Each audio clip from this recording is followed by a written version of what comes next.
sonam ge jolam penjere sangye jobar jo sangye jolam soye jonam Chanjo bardo dane gyabzo chi dagi shushe gebe sonam ge jola penjere sangye jobar jo sangye Chena zage chanam la janjo bardo dane gyabzo chi dagi shushe gebe sonam ge jola penjere sangye jobar jo masam jime shera pare chi maye meva nam ye mu zo zo ran ye gi she shui wa de som ge we yum la cha ze lu de ya tang ga de para sam ga de bo de so ha de ya tang ga de para sam ga de bo de so ha de ya tang ga de para sam ga de bo de so ha ge ri tong cha ge ju shi wa da mi de ne be ge dang cha wa dang tyon ba zhu jin pe sum so ju 这些地方定的来说 ，OK， 闻到了。上心北京就是买到咱们这绕林些年的眼巴的，上街行动面的阿姨周个南大人了，也到芒果路上了，面到郎中的大呀米。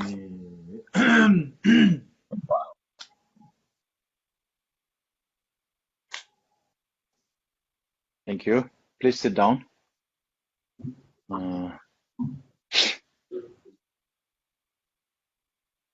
Oh, yeah.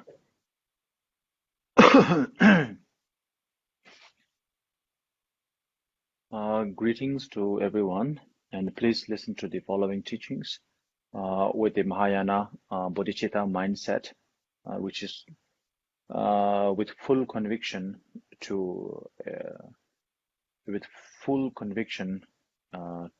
aspiring to become Buddha, enlightened Buddha. This is Samje.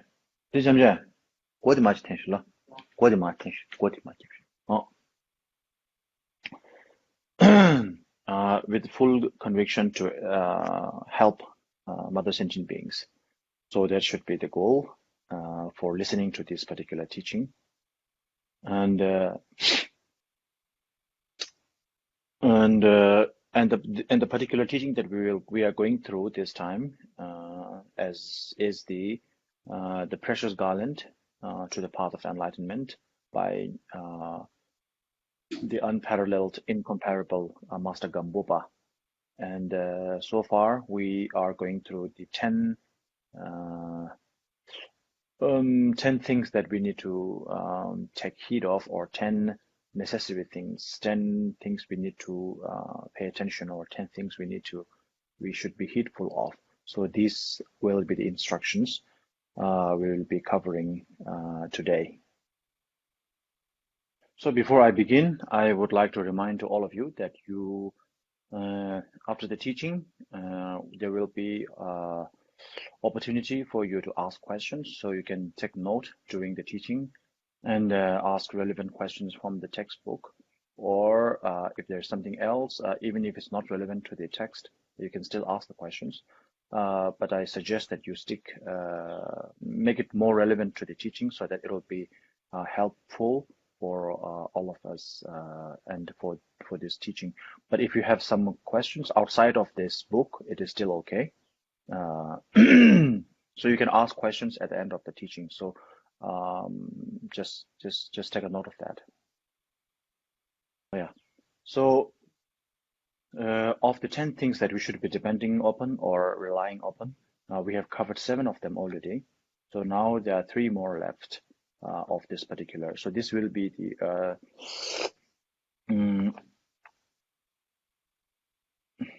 this will be now we will go through with the 8th, 9th, and 10th. So the first one is Nyamla Pembe Chudang Chonam Den. So our activities or behavior and our Dharma practices should be something that is in tune with, that is coherent with developing our spiritual insight. So in order, the Buddha Shakyamuni spoke 84,000 volumes of Dharma, and there were a number of commentaries to the Buddha's teaching by Indian masters, followed by Tibetan masters, Vietnamese masters, Chinese master, here and there. So there is hundreds of thousands of texts. So of all of it is important, of course, to read widely, but at the same time, since we cannot focus on all of the teachings at one time, so it is important to go with one book at a time or one subject at a time. And so therefore, it is important to know, and it is important to take into practices the teaching. It's important to take into practices the teachings that is helpful to develop your spiritual insight at that particular moment. And so therefore, one should depend on, or one should rely on, or one should take practices, one should take teachings of a particular practice within one's practice, one's daily practices, as well as behavior or activities that is incoherent, that is coherent with the teachings that you are following with. For example, if you are following a Theravada type of teaching, then it's better to follow the Theravada, the behavior or the mode of conduct that is coherent with the Theravada principles. And if you are following Vajrayana teachings, then it's better to follow mode of conduct that is coherent, that is more relevant to the Vajrayana Dharma practices. So more of that later. So therefore, the practices that one, the teachings that one follows, as well as the mode of conduct that one keeps, should be coherent with spiritual development of oneself. Rinpoche, I think Yes. the last teachings we stopped at the 10th of the 10 necessary 10 relying on. I remember that. Okay. The 10 dependent ones. Yes, the 10 of the relyings. Yeah, 10 reliance. Yeah. Yes. So, okay. We are at the 8th, no? We are at 10th already? I remember it's on the... Okay. That's fine. Yes. Yeah, if it's 10, then okay. I thought we stopped at 7th, and 8th, 9th, 10th are still to go. Oh, okay. Maybe I mistook. Yeah. Now we continue with the 8th. Yeah. So, I will just cover it briefly. Yeah. Yes. Please. Oh, yeah. The next is known as the 9th one is Tegu Kevar Dembe Lomaten, which is one should rely, or maybe it's better to say, one should take in students or disciples that are faithful and fortunate. So take students that are faithful and fortunate. So there are two parts here. One is the faithful part, and the other is fortunate part. So we will go into this.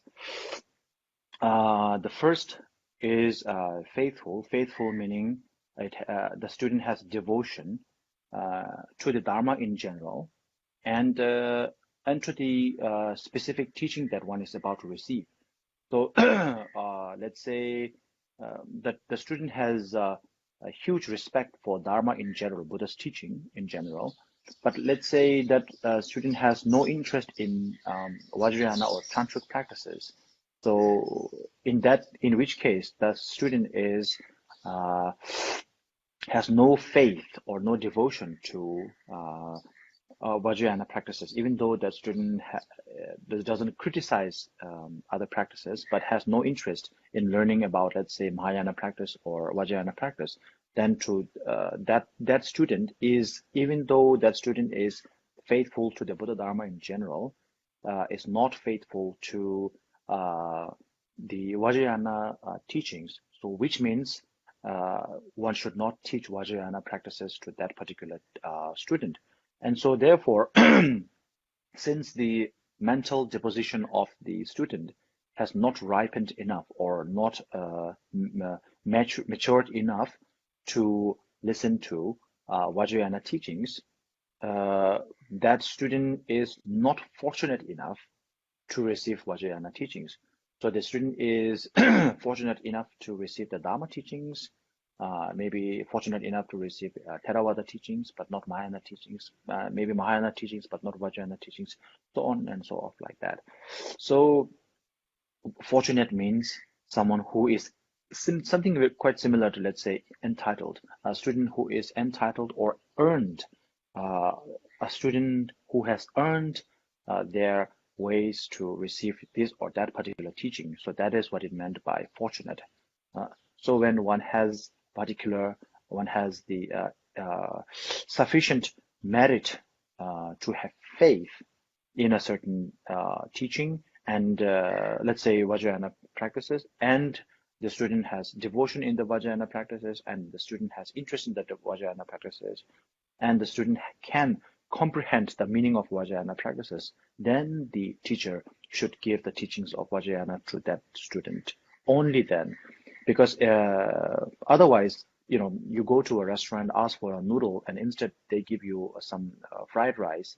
So it doesn't serve the purpose. So if you come to the restaurant to have a noodle, then you have to be served noodle and not fried rice.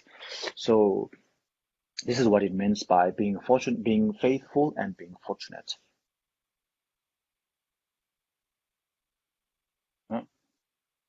Number 10th is one should be mindful of what one is doing during the what we call the four mode of conduct or four behaviors, which is to walk, to sit, to stand, and to sleep. So during those four mode of conducts, during the four mode of conducts, during the four behaviors or four activities, one should always be mindful, and one should be fully alert and mindful of one's own activities. So the four activities are to walk, to sit, to stand, and to sleep. These are the four. And while engaging in the four activities, while engaging in the four mode of conducts, either of the four mode of conducts, one should be mindful of what one is doing. So, for example, if you're reading a book, you should be when you are reading a book, you should be mindful of the fact that you are reading a book, and when if you are mindful of the fact that you are reading a book, then when your mind scatters from reading a book to another, you might be holding a book, but your mind scatters from here to somewhere else. And when that happens, the alertness, the mindful aspect of your mind will let you know that your mind is distracted, is no longer here. And when that happens, alertness, the proper term we use is introspection. So introspection or self-awareness, as a number of people call it. For simple English, we say awareness, or we say self-awareness or alertness. So the alertness, the technical term is introspection. So introspection brings the mind which has scattered out of the book. Introspection brings it back to the book. So book is just one example. So you might be doing prostration, you might be doing reciting some Dharma book, or you might be meditating, whatever happens. While meditating, one should also be mindful of the fact that one is meditating. When eating, one should be mindful of the fact that you are eating. When you are talking, you should be mindful of the fact that you are speaking, talking.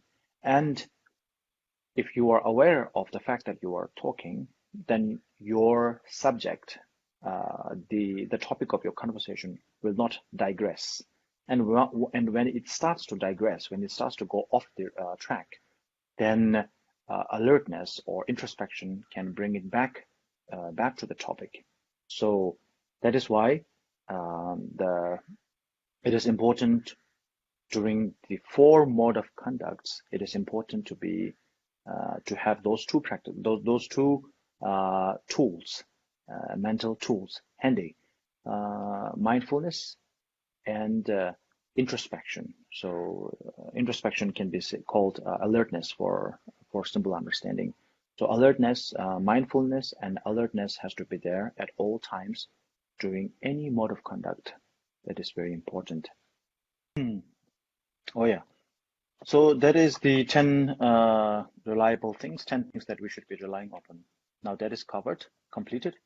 Now we will go to 10 things to abandon, 10 things to abort, 10 things to drop out, 10 things that we should give up, 10 abandonments, 10 things to give up for a Dharma practitioner. So first thing is so abandon or give up a master who is always embroiled in or engaged in the 10 worldly concerns or 8 worldly affairs or 8 worldly concerns. So a master who is always concerned about the 8 worldly affairs, which is fame and infamy, good name and bad name, fame and infamy, gain and loss, and praise and blame, pleasure and sorrow, which means someone who likes to have fame, to have a good name, and so you are happy when you have good name and unhappy when you have bad name. When you are infamous, you don't like it. When you are unpopular, you don't like it. A teacher who likes to have popularity, a teacher who dislikes to have unpopularity, right? So you have the two, like and popularity and unpopularity, gain and loss. So when they receive something, they're happy, and then when they have to give something, they are unhappy. Then praise and blame. When the teacher is praised in front of other people, or maybe behind the teacher, people say good things about him, and the teacher really enjoys that. And when someone is criticizing behind the teacher dislikes it, doesn't like it. So praise and blame, So likes one thing, but not the other. And then pleasure and sorrow. When something good happens, the teacher is very happy, very excited. And when something bad happens, the teacher is at a loss, is really depressed and everything. So which is these are not, even though a teacher is still a human being, has feeling and everything, but a teacher can have disappointment, a teacher can have joyful moments and all that.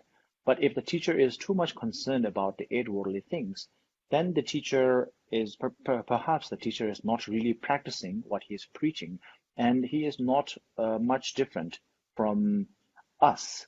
So therefore, such person should not be our teachers. So I will just give an example. So you have a teacher who is always, let's say, talking behind other teachers, right? So you have a teacher who is always talking behind other teachers, saying, "Oh, that teacher is not a very good teacher," blah blah blah. That teacher from the Theravada tradition, or that teacher from a Vietnamese tradition, or from the Nyingmapa, or from the Gelugpa, or that teacher actually lacks in this and did this and this and that, and so always talking behind some other teachers.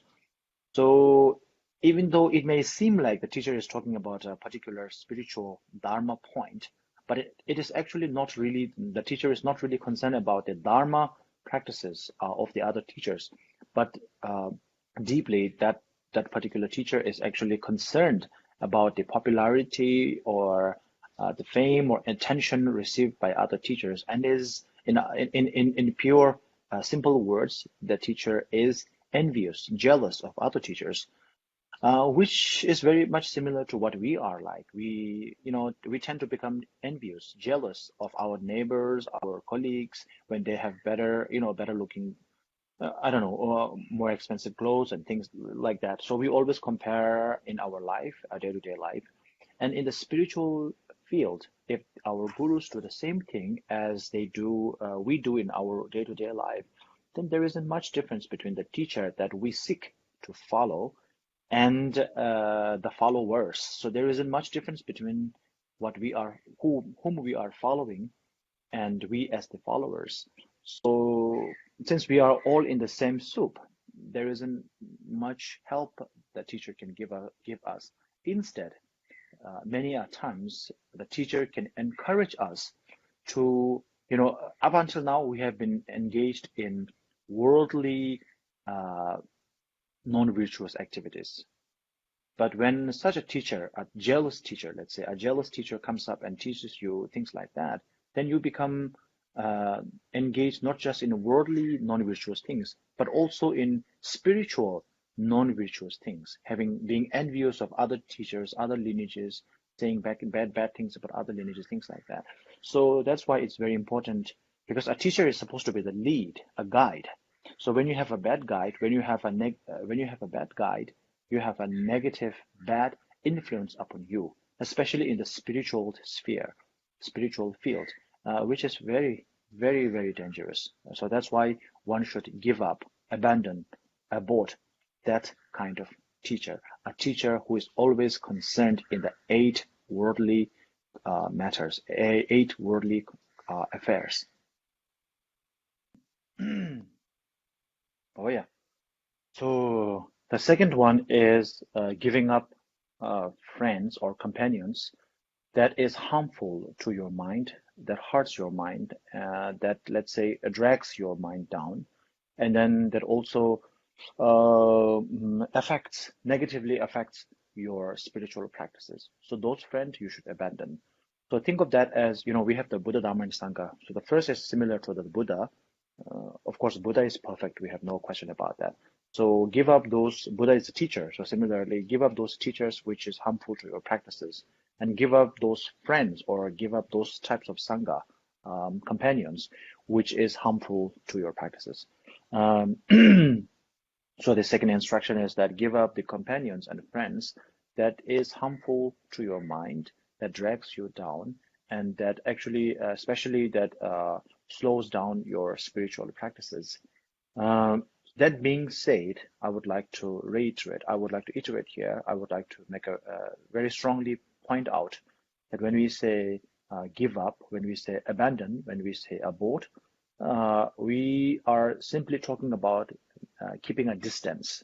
So keeping a physical distance, and also maybe a vocal distance, verbal distance, not from not talking much with that type of friend, or from keeping a physical distance, so that we are not affected by their negative influences.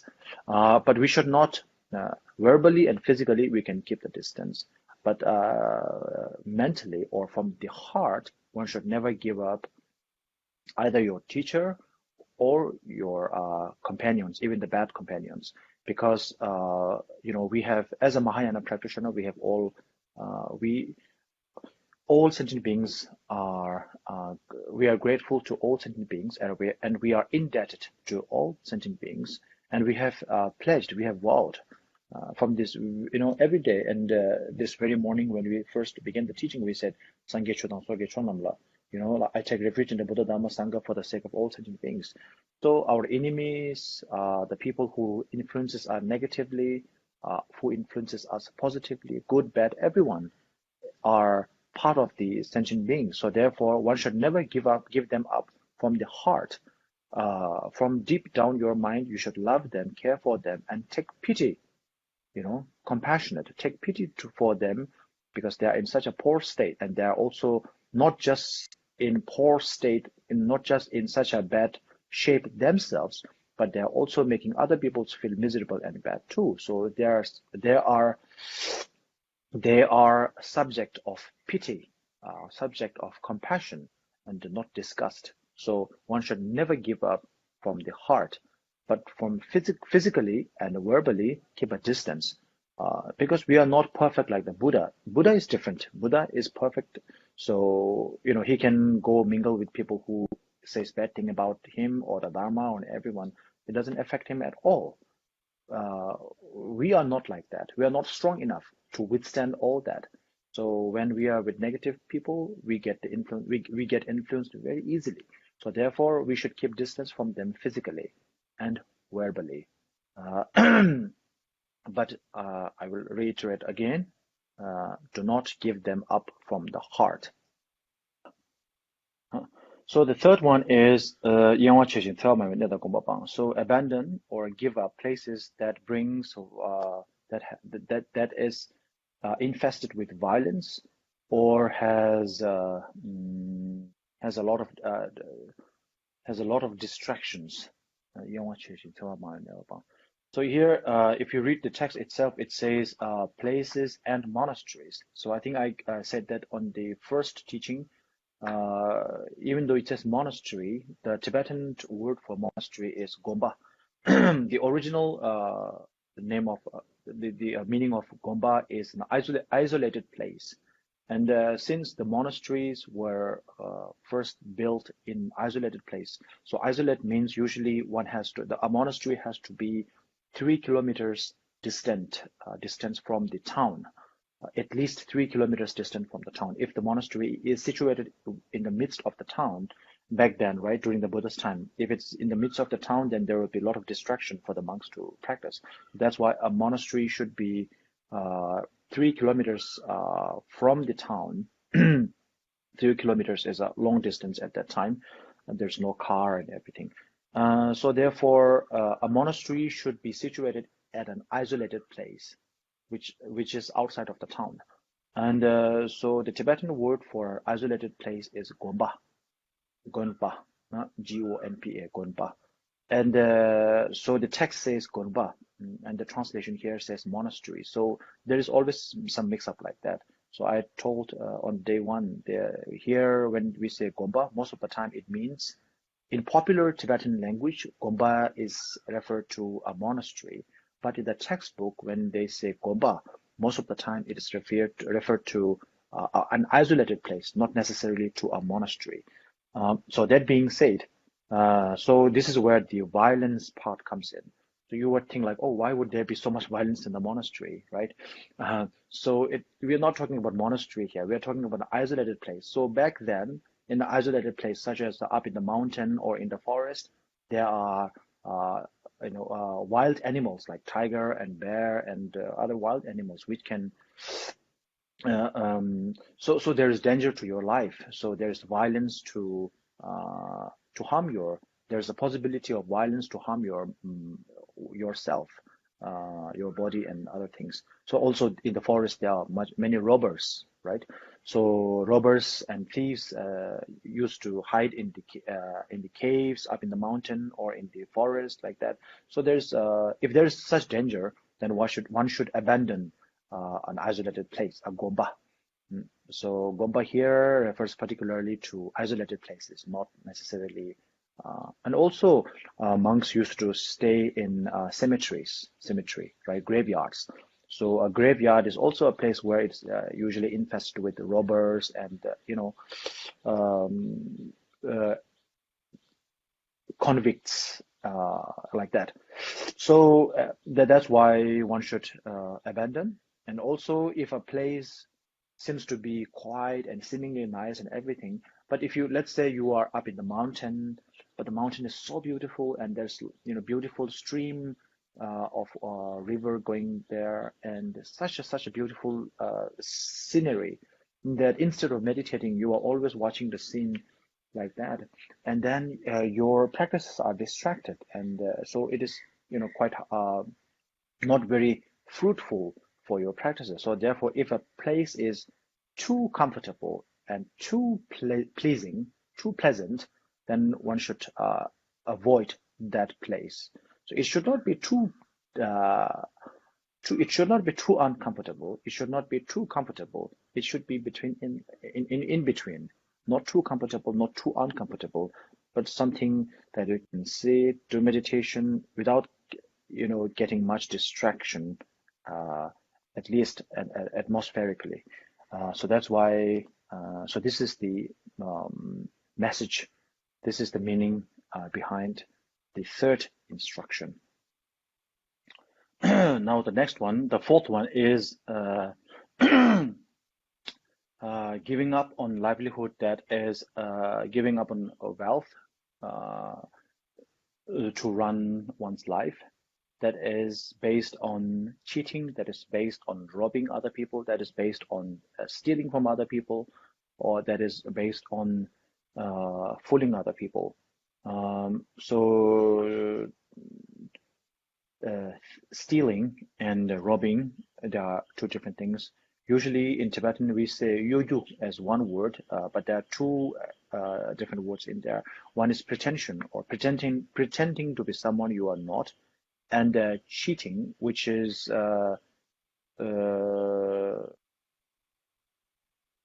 pretending to be someone you are not, and pretending not to be someone who you are.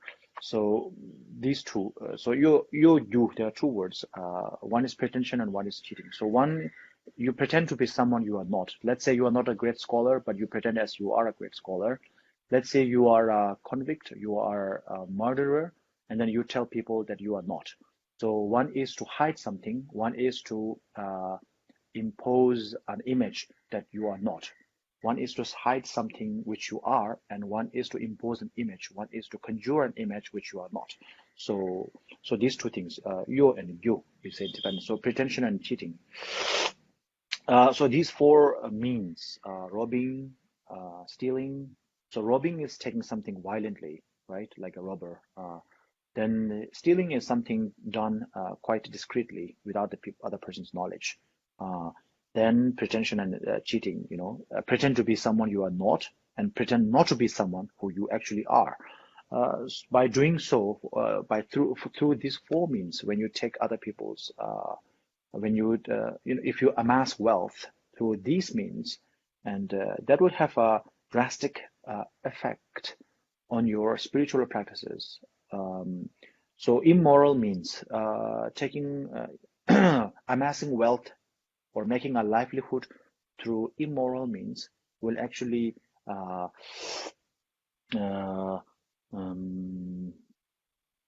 lengthen your practices, lengthen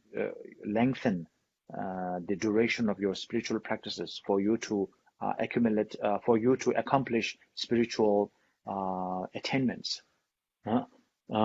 Because what you are doing is in exact contradiction to what the Dharma is, Dharma teaches you, what Dharma speaks. So there is an example. I will tell you a story after this. So this story is related to Master Gampopa himself, and that story is told many times. That story is told many times during our Lamrim teachings, and it's also in the great treatise on the path to enlightenment, Lamrim Chemo, by Jezongapa. So the story goes like this. So one day, Master Gampopa, like every day, Master Gampopa always meditates every morning and night. And daytime he usually teaches to a number of students. So during the evening practice, during the evening meditation, his meditation, unlike other days, that particular day his meditation was not clear. He was having his meditation was quite foggy. It wasn't clear. It was fuzzy, and then he kept meditating, and it is being fuzzy the whole session, the whole session of meditation was fuzzy, and he couldn't understand why it was so. But after doing the meditation for some time, he stopped it, and then he went to sleep. And the next day, he asked. Sorry. He checked why is it so. So he recalled all the activities that he has done that day, right? What he has done from morning to the evening. And so only thing that is different from his daily routine is that morning, that day, I think for lunchtime or something, he went to visit a certain family, and that family, they want to do a blessing, him to do a blessing, and he did a blessing to them, and they served him lunch. And that is the only extraordinary thing that happened, other than his daily routine. So then he asked his student to check on that family. The next morning he wake up, he asked his student, some of his disciples, to check about that family. So this term that, of course, the family has been going through some difficulties and for a long time, and that's why they asked Master Gampopa to bless them and do the prayer and everything, which Master Gampopa came and did. But when they offered the lunch, the wealth from which the family got they earned the wealth. So they actually got the wealth through immoral means, from extorting from other people and things like that. So I don't know. It didn't state in the book. Maybe there were some rich family or something. So they got it through immoral means. It was understood later, and because of that, great high-level bodhisattva, such as Master Gampopa, has a difficulty in gaining clarity, in having clear realization. So normally, another very important point to note. So in the Lamrim, it says it's highlighted in the Lamrim, saying a great practitioner such as Master Gampopa was so fortunate to be able to experience the negative effects of the negative karma from taking wealth through immoral means. Even though he didn't got it by himself, someone else got it immorally, and then it was offered to him, and he didn't know it. So you might say, "Oh, I didn't know it. It's a very minimal thing. It's a very small thing." So such a great practitioner as Master Gampopa was fortunate enough, because he's such a great practitioner, that all the negative the negative effects, negative influence of the karma matured in this very lifetime, actually on this very day, this very evening, and it was just through some fuzzy meditation, right? Nothing much. Because his negative imprints on his mind is very, very thin, very small, very slim. So whenever something negative happens, it materializes very easily. Like if you have a cup full of milk, and if you put one drop of black ink, it will materialize very easily. If you have one cup of black tea, and if you put one drop of ink, it will not appear. So similarly, Master Gampopa was like that. He was like a cup full of milk. So when one drop of ink was put, it appeared. So because his negativity is very thin, very minimal, so when he engaged in something negative, it materialized very quickly. But if it were to happen to someone like us, then it might probably not materialize this very instant. So that's why we say, so many of us usually say, sometimes jokingly, we say, doing bad thing is not such a, we don't have negative outcomes for doing bad thing. Look at all the rich people who are fooling and doing this and that kind of thing, but never, goes into any trouble. They always escape the law. They always do this and that. And the rich and the poor people who work so hard, they never get to the top. So like we always say that. The thing is, because our the imprints of our negative, imprints of our negative karma is so thick. So it takes time for the immediate karma to materialize, to mature. So for a high-level bodhisattva like Gampopa, it takes just an instant, or just within one day, he did something. He engaged in some negativity in the morning, and in the evening he could it materializes very easily. So he can get it, and he can do away with it. So the important part is that okay. So the moral of the story is that one should not engage in immoral activities, because if you do so, even if you are such a great practitioner, and high-level bodhisattva such as Master Gampopa, you will still have some difficulty with your meditation. And if that is the case or situation of Master Gampopa, then you can only imagine what would be the consequences for amassing wealth immorally for ordinary sentients like us. Thank you so much. So the teaching is concluded for today, and so you can have put in questions, please. Hi, Rinpoche. Hello, Jolma. Hi, how are you? I'm good. Please go on. Yes, I have a question for you. Okay, after attending a Dharma teaching, would that be okay to keep taking the refuge from the Lama who giving the teaching? And also, are those my guru? Okay. Thank you. That's a very relevant question. Okay. So when we attend a teaching, so I will not say, okay, let's say after attending a teaching, whether one should take someone as your guru or not is up to you. Just because you attend someone's teaching or a lecture, just like you are doing from me here, one doesn't necessarily become, just because one attended a teaching doesn't mean that the speaker is one's teacher, or in other words, one's guru already. So it depends upon you whether one takes that person as your guru or not from the heart.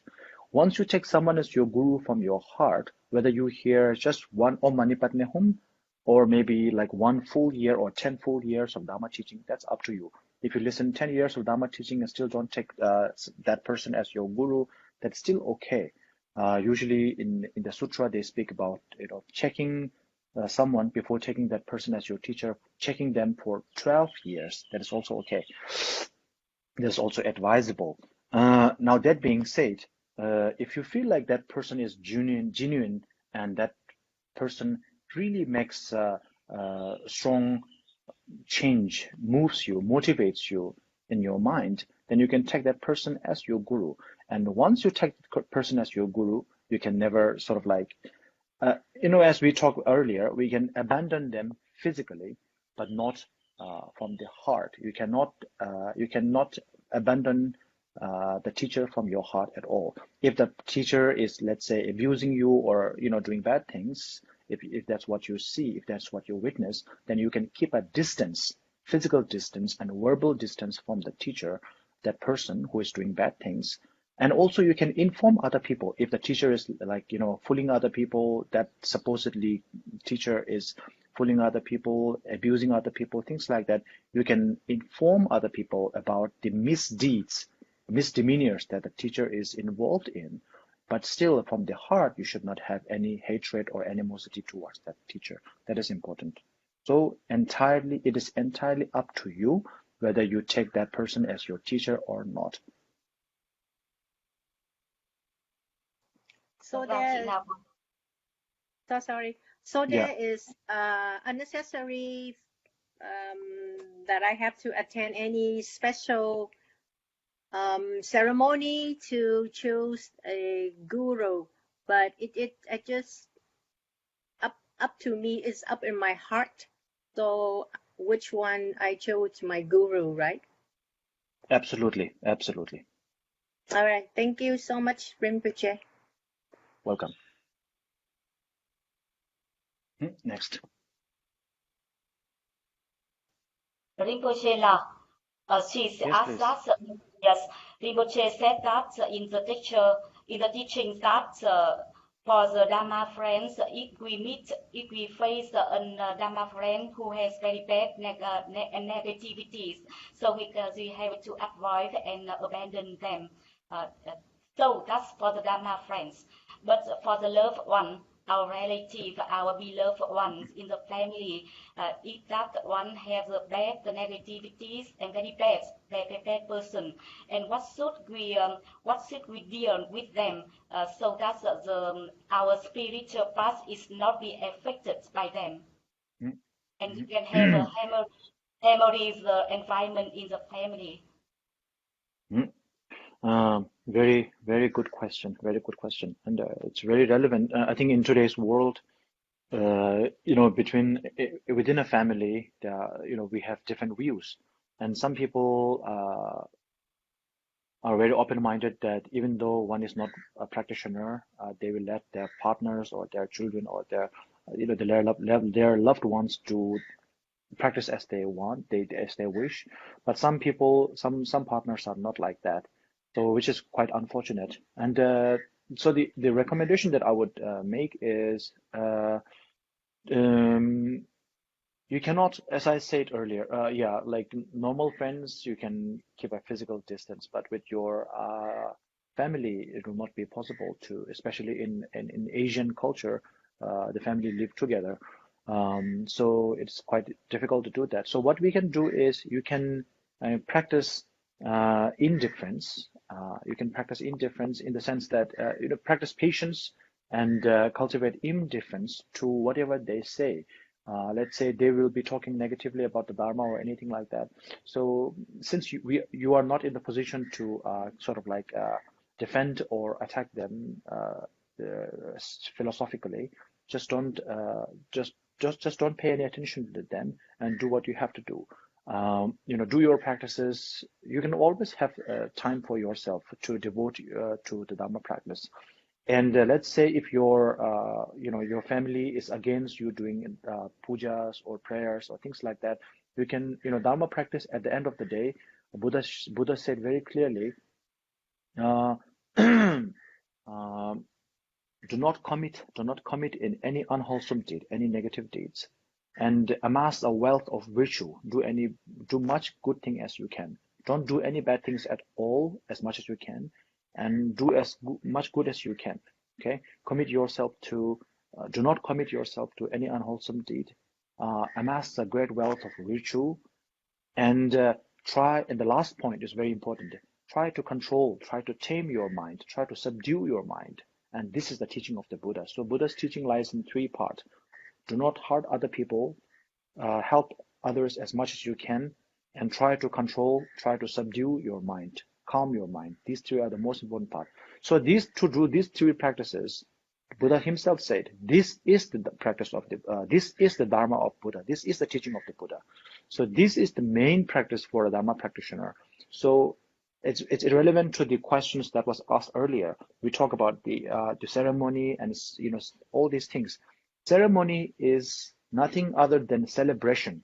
So ceremony is actually to mark the happening of a certain good thing. We have ceremony for refuge, we have ceremony for initiation, we have ceremony for this and that, a lot of things. So ceremony is none other than celebration for the wonderful event that is taking place. Ceremony or worshipping, these are subsidiary, not the main point. If your family, let's say, I have some friends who live in Arabian in Islamic countries, it's very difficult for them to do Dharma practices there. So what I advise them to do it mentally. So engaging in the three practices, not harming others, helping others, and then taming your mind. These three practices you can do anywhere. And celebration or not, it doesn't really matter. Just think of it yourself, making an offering of incense, making an offering of money, making an offering of water bowls, making an offering of flowers. It makes us feel good. That's correct. But does it really matter to the Buddhas whether they get one bunch of flower or whether they have one incense or not? The more incense you burn, the Buddha is happier. The more flowers you offer, the Buddha is much happier. You know, you can think for yourself. If you are sitting in the Buddha's place, will you be much more happier if they offer so much flower to you? So, you know, just be logical about it. So the main point I'm trying to say here is Dharma practice is not all about ceremony. Ceremony is nothing other than a celebration to mark a wonderful event. The real action happens in here. The real action happens in the mind. So His Holiness, the Dalai Lama, said very clearly, my religion is simple. My religion is simple. He said, I have no other religion, right? My religion is very simple. The body is my temple. The body is my temple. My temple is my body, and my practice is loving kindness. So you don't have to go to a certain temple. I mean, if you could, that is very good. You know, you can do celebration. You can engage in Dharma practices with other people in celebration. Very good. But if you cannot, you yourself, with your ears, you can listen to Dharma practices, Dharma teachings, and Dharma songs on YouTube or whatever. You can utter the Dharma words like Om Mani Padme Hum, Om Arabazanati, Om Taratu Taratu Reswa from the mouth. You can think of, you know, all day long, even when you are eating or whatever, you can think of the Dharma. You can think of helping others and all that. So from every fiber of your body, you can actually engage in the Dharma practices. So therefore, whether your family approves it or not, you are not entirely restricted from engaging in any Dharma practices. So that is what I would like to say. Oh yeah, so this concludes today's session. So let's dedicate this for the welfare of all sentient beings and for all sentient beings to be able to cultivate bodhicitta. Chanjosem Josem Boje, Magebanam Kijosi, Gevanyamba Mebayang, Kone Konto Pewar. So you can recite in Vietnamese the dedication. Thank you. Come on. Come on. Thank you. Thank you so much. Thank you so much. Thank you. Okay.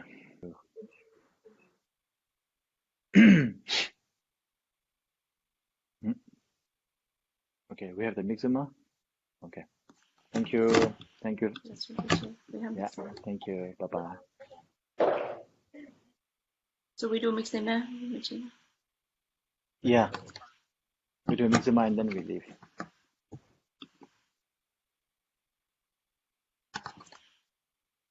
Yep. Thank you.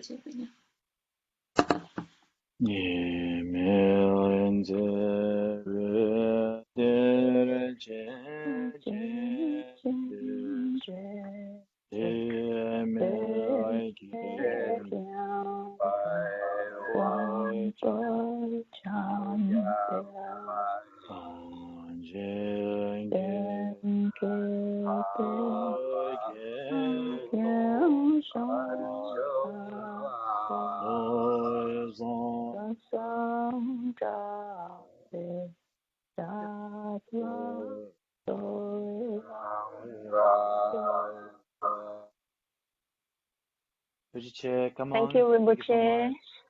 Thank you, everybody. Thank you. Thank you. Bye-bye. Bye-bye. Have a great weekend. Thank you. Thank you. Bye-bye. Bye-bye. Thank you, Rinpoche. Bye.